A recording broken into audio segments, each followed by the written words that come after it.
Hey, welcome back to 7 Minute Books. I'm Sam, and today we're talking about Ilhan Omar's memoir, This Is What America Looks Like.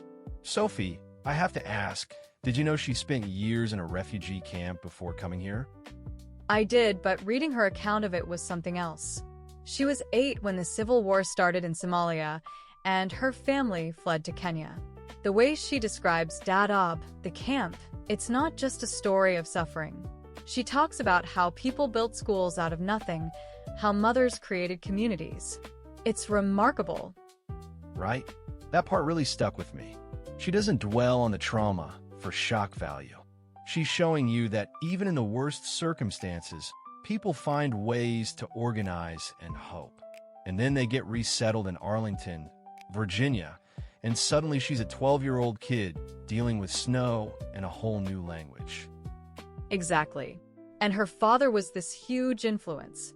He was a teacher who instilled in her the sense of civic duty, that you have to ask questions and demand justice. That becomes the foundation for everything she does later. I think the part that got me was when she starts working multiple jobs as a teen, putting herself through college, and then she gets involved in community organizing in Minneapolis. She sees the gap between America's ideals and what's actually happening: poverty, systemic racism, the way the war on terror targets her community.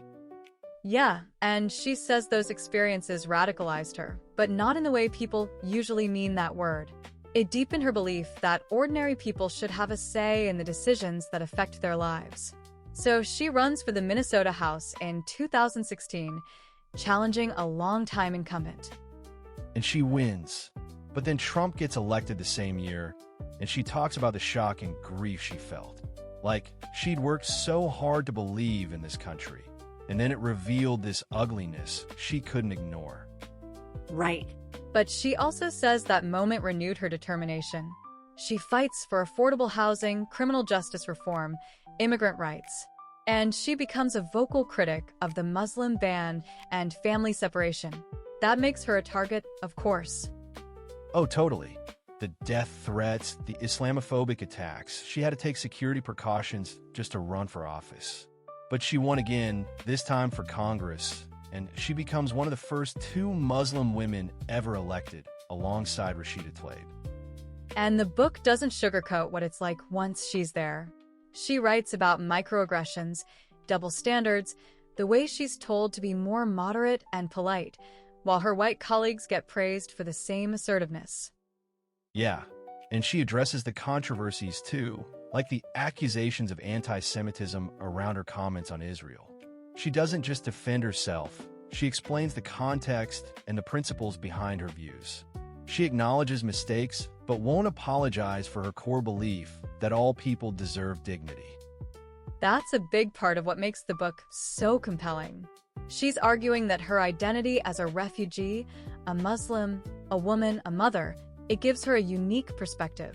She knows what it's like to be hungry and stateless. But it's not a politics of victimhood. It's a politics of solidarity.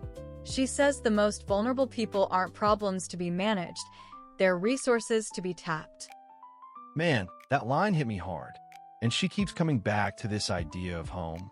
What does it mean to belong to a place that's both welcomed and rejected you? For her, the answer is action.